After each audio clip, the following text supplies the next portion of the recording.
ይሻለኛል ሽሮ ነው ስሙ ራሱ ይኸውልሽ በዘሬ እንኳን የሌለውን ፎሮፎር ይኸው እንደ አፈር ነው የሚታፈሰው ከፀጉሬ ላይ በእናትሽ እና እኔ የምላለው ስጋ ይዘህ ግባ እሰራልሃለሁ እኔ ሽሮ ግን ምግብ ነው እና ምንድን ነው እኔ አልበላም እናቴ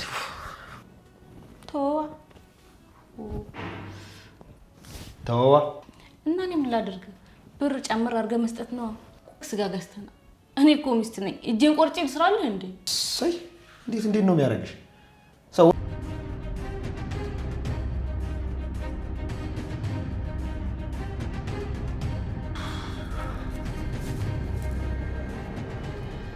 መድብል መልሳ ደወለች ላንሳው ቆይ እንዳታነሳው ሞገስ የደወለው እሱ ሊሆን ይችላል ይኸውልህ ሞገስ እሱ እኮ ነው የደወለው ዛሬ በግድም ይሁን በጉልበት እንገባለን ችግር የለም መድብል እንደዛ ከሆነ የሆነው ይሁን ወደ ውስጥ እንገባለን ቆይ እኔ ላንሳው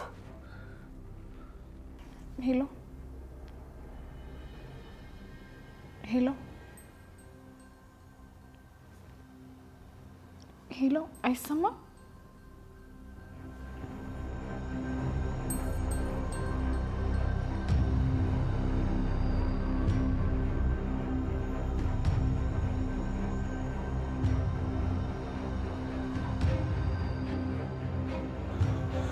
ሞገስ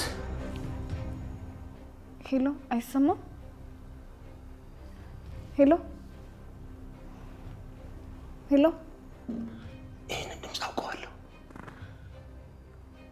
ይሄንን ድምፅ አውቀዋለሁ ሞገስ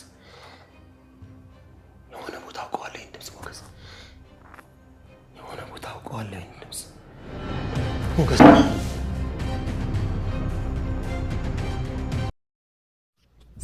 ሰላም እንዴት ናችሁ በያላችሁበት ሰላማችሁ በዘት ይበልልኝ የመድብል አድናቂዎች ሁላችንም መድብል ጀግና እያልን እንደምንወደው ፍቅራችን እየገለጽን ነው መድብል እንግዲህ ሰገንን ሊያገኝ ትንሽ ነው የቀረው በጣም ትንሽ የሚባል ነው የቀረው በጣም ነው ደስ የሚለው እንግዲህ በቀጣይ መልካም ዜና ይዘን እንደምንመጣ ሙሉ ተስፋ አለን ሰገን ሉላ እንዲሁም ሞጌ እንዲሁም ኤፍራታና መርዞ ደላላዋሉ እነሱም ስለመጡልን በጣም ነው ደስ ያለን ወደ ምሳሌ ድራማ ወደ ቀድሞ የነበሩትም ሰገንም ወደ ስለመጣችልን በጣም ደስ ብሎናል እንግዲህ ሰገን ስልክ ተሰጥቷት በጠፋች ጊዜ ስልክ ሞገስ ሰጥቷት ደውላ ነበረ ባነሳችው ሰዓት መድብል ደንግጧል የሆነ ቦታ ይሄንን ድምጽ አቀዋለው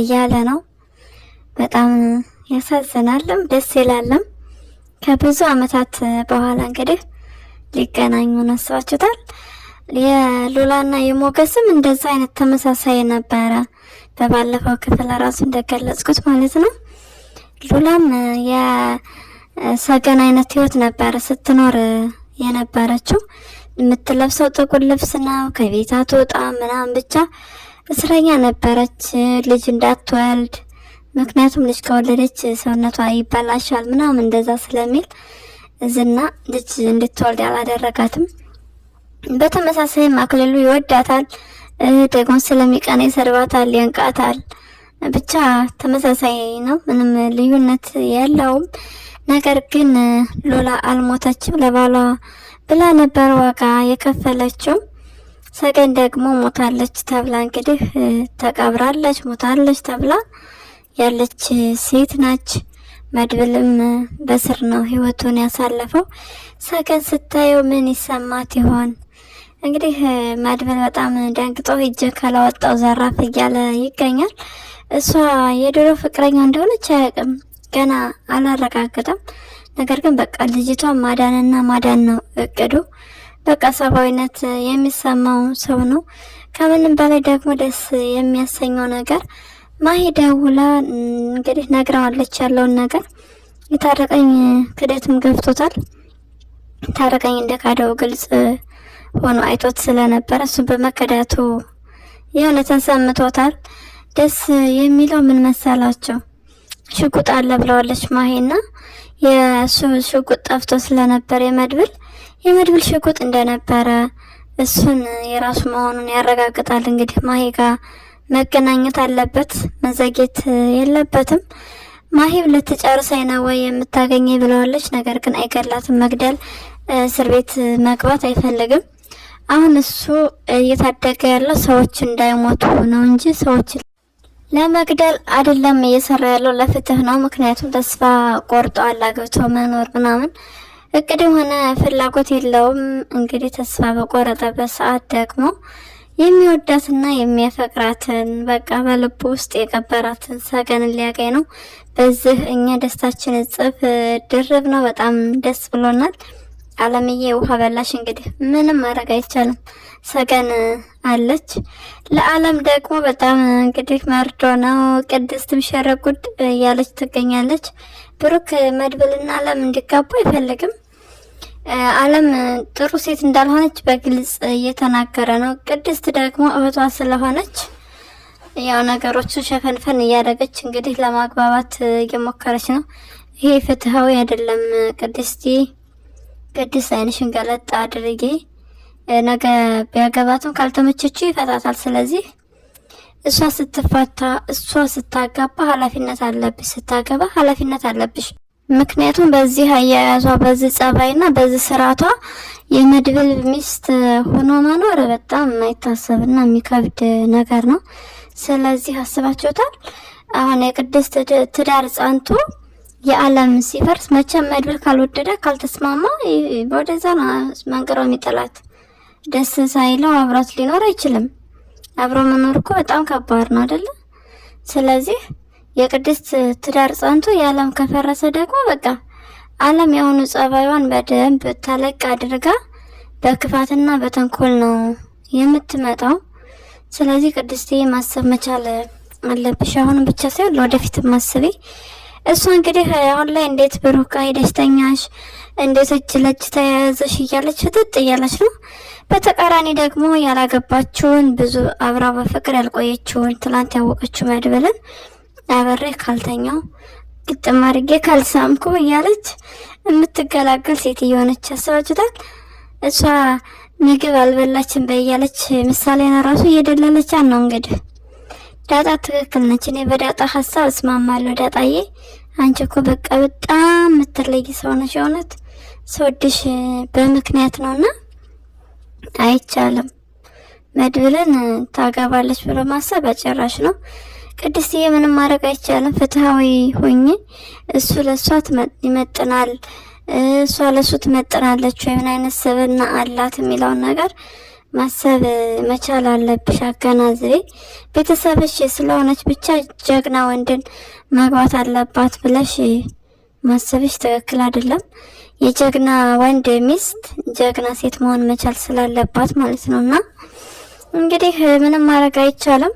ሰገን ትመጣለች። ሰገን መታ ስትገባ ከመድብል ጋር አለም ደግሞ ያየች በቅናት መቃጠሏ ልክ ማሄ እንደሰራችው ተንኮል መድብልና ሰገን ላይ ማረጓ ስለማይቀር ወዳና ወድ ነው የምታወቀው። ስለዚህ በጊዜ ከነ ብሩክ ቤት መውጣት መቻል አለባት። መድብል የራሱ የሆነ ነገር እስኪቋቋም የራሱ የሆነ ነገር እስኪኖረው ድረስ በቃ አለም ከዛ ቤት መውጣት መቻል አለባት። መድብል የራሱ ቤት ተከራይቶ ከኖረ ወይም የራሱ ቤት ሰርቶ ገዝቶ የሚሆን ከኖረ ችግር የለውም። እሷን ከበራቸው አላማ ድረስ ነው። እሷ ጥላት እንጂ ጥላ ልትሆናቸው አትችልም። በጣም ተንኮለኛ ነች። ልክ እንደ ከማሌት በምንም ነገር አትተናነስም አለም። ስለዚህ እሷን ሴትዮ በጊዜ ዘወር ማድረግ ይኖርባቸዋል። ከፈተና ላይ ፈተና መደራረብ ስለሌለበት። በሌላ በኩል ደግሞ መድብል ብዙ ጠላቶች ያሉበት እነ ካሌብ እንደሚታወቀው እጃቸው ሰፊ ስለሆነ ይሄ በራሱ ሌላ ቻሌንጅ ነው። እንዲሁም አሁን ላይ አክሊሉም የሚባለው ሰው ለሱ ጠላቱ ነው። አክሊሉ ነው ይዟት የኖረው። አክሊሉ ምናልባት የነ ካሌብ ሰው ሊሆን ይችላል። በዛ ላይ ደግሞ የሞገስን ቤት ነው ቀምቶ እየኖረ ያለው። በቃ እንግዲህ አክሊሉ እናቱ በጣም ጥሩ በጣም መልካም ልጅ እንዳላት ነው የሚያውቀው። ስለዚህ ሞገስን ከጀርባ ሌላ ነው፣ ከእናቱ ፊት ለፊት ደግሞ ሌላ ሰው ነው። እቀፈኝ ካላቀፍከ የገደልኩ ይውል ብሎታል። ሞገስም ማሽን ላይ ያረረ ይስቃል እንደሚባለው። ለምን ሲለው እቴቴ ትሞትብኛለች እናቴ ጥሩ ሰው እንደሆንኩ ነው የምታውቀው ምናምን ብሏል። በጣም እኮ ነው የሚገርመው። እኔ የገረመኝ ደግሞ የሞገስ ፊት ነው ከምንም በላይ። ማሽላ እያረረ ይስቃል የሚባለውን ነገር በተግባር ነው ያሳየውና በጣም የሚያሳፍር ሰው ነው። ይሄ ክፋቱ እንግዲህ እናቱ መቼ ነው እንዴት ነው የምታውቀው የሚለውን በቀጣይ የምናይ ይሆናል። ዙሮ ዙሮ ማወቋ አይቀርም ምንም ነገር ተደብቆ ስለማይቀር ወንጀለኛ ስለሆነ በጣም ጥሩ ልጅ አለኝ እያለች የምትመካበት ልጇ እንግዲህ ያችን ሴት አስሮ ሲያሰቃያት እንደነበረ አንደኛው፣ ሁለተኛው ነገር ደግሞ የሰው ቤት ቀምቶ እንደሚኖር፣ ሶስተኛው ነገር ደግሞ አጠቃላይ ክፉ ለሰዎች ክፉና ክፉ እንደሆነ ራሱም ተናግሯል። ይሄ ቆዳ የለበሰ ሰይጣን ነው ምናምን ብሏል። ስለዚህ እሱ ነገር ጎልቶ ይታያል። በፍርድ ቤት ወደ ፖሊስ ጣቢያ በምትሄድ ሰዓት የልጇ አረመኔነትና ክፋት ይታያታል። ስለዚህ ይችና ደግሞ ያላት ልጅ እሱ ብቻ ነው። ያለ ጧሪና ያለ ቀባሪ ቀረች አይደለም የሚባለው። በጣም ከባድ ነገር ነው። ሰቀን እንግዲህ ሲያንቃት እጮሃለሁ ምናምን ብላ አስፈራርተዋለች። ምክንያቱም እናቱ ስላለች እንደሚፈራ ታውቃለች። እናቴ ስላለች ለአሁኑ ምንም አላረገሽም ብሏታል። የሚገርመው ነገር በቃ እናቱን እንድትሄድለት በጣም ይፈልጋል። ጉድ እኮ ነው። እናቱ ልታየው መጣ እናቴ እዚህ መሆኗ ይበላሻል እያለ እናቱ እሱ ጋር ስላለች ነው አሁን ላይ እያሰበ ያለውና በጣም ያሳዝናል። ይሄ ሴራ ተጋልጦ በቅርብ እንደምናየው ሙሉ ተስፋ አለን። መርዞና ኤፍራታ አቤት መርዞ ግን አቤት። ኤፍራታ እንግዲህ ወደ ትዳር ከገቡ ያው ትንሽ ሰንበትበት ብለዋል። እርጉዝ እንደሆነች ተነግሯትም ለዛም እየተጠባበቁ ነበረ። ከዛ በኋላ አላረገዙም። ለምን አላስረገዝክም መርዞ? ለምንድን ነው የምትነጫነጨው? ፎረፎር ወረረ ምናምን ማለት ጀምረሃል። እንግዲህ ኤፍራታ ደግሞ እኔ ሰውነቴን ቆርጬ ልስራለሁ ወይ ስጋ እያለችው ነው። ጸባያቸውን ብታሳምሩ ቢያንስ አንዳንድ ጊዜ ጥሩ ነው። ሁሉ ጊዜ ጸብ ምንድን ነው? ኤፍራታ ግን መርዞ ደግሞ ምንድን ነው? አንተ ያላቀረብከውን ቆይ ከየት ታምጣለህ? ሲሆን አበባ ገዝተህ ለሚስት መምጣት አለብህ። እንደዛ ደግሞ ማድረግ ካልቻልክ የተገኘውን አመስግን በልተህ እንዴት ተቻችለህ አቻችለህ አትኖርም እንዴ? አረ መርዞ የሆነ ጥሩ አላደረክም። ኤፍራታ በዚህ ጸባዩ ከቀየረ ያንቺን ስጋ ሳይሆን የሱ የራሱን ስጋ ነው ቆርጠሽ ሰርተሽ መስጠት ያለብሽ እንጂ እንዴት ብለሽ እንዳትጨነቂ። እንግዲህ ከምንም በላይ ደስ የሚለው ነገር እንደነገርኳችሁ የመድብል ሽጉጥ ማሄጋ መሆኑ ነው። ማሄ ከዚህ በኋላ ምን አይነት ሰው ትሆናለች? ትቀየራለች ወይ? ተቀይራ መቼም እነ ካሌብ ጋር አትቀላቀልም። ብሩክን ይቅርታ ስትል ቆይታለች። ይቅርታዋ ምን ያህል እውነታ ነው? የእውነት ተጸጽታ ነው ወይ ወይስ ይቅርታዋ ወደዛ ቤት ለመመለስ ፍላጎት ኖሯት ነው ወይ የሚለውን በቀጣይ የምናይ ይሆናል። እንዲሁም ብሩክ ሞክር ተብያለሁ ብሏል። ይሄ በጣም ደስ የሚል አዲስ ዜና ነው። ቅድስትም እንሞክር እንደ ምናምን ብለዋለች። ያው ሰርጎ ይፍጠን ማለት ነው ወይ ስለዚህ ብሏታል። ደስ ይላል። ተስፋ ነው፣ ትልቅ ተስፋ ነው።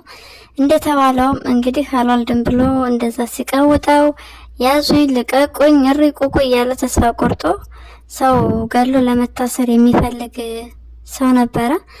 ነገር ግን በመድብል ድጋፍ እዚህ የደረሰ ሰው ነው ብሩኬ። በጣም መድብል በቃ እኔ እንጃ ስለሱ ምን አይነት ቃል ይገልጸዋል? በጣም ጀግና የሚለው ቃል ራሱ አይገልጸውም።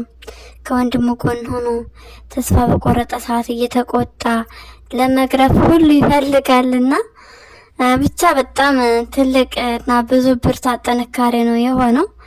እንግዲህ ብሩክ በዛ ሰዓት ማህሌትን ገሏ ቢሆን ኖሮ አሰቡት፣ እስር ቤት ነው። እስር ቤት ደግሞ ምንም የሚገኘው ነገር የለም። ራሱን ያጣል፣ ቤተሰቡን ያጣል፣ ብዙ ነገር ነው የሚያጣው። ግን ደግሞ ቆም ብሎ መፍትሄ መፈለግ፣ የሚያስፈልገውን ሕክምና ነገር ሁሉ ማድረግ እና እንደ ዶክተሮቹ በቃ አንደኛው ጋር ሲሄድ ሌላ ነው፣ አንደኛው ጋር ሲሄድ ደግሞ ሌላ ነው። አለ የሄደበት ሐኪም ቤት በጣም ጥሩ ተስፋ ሰጭ ነው።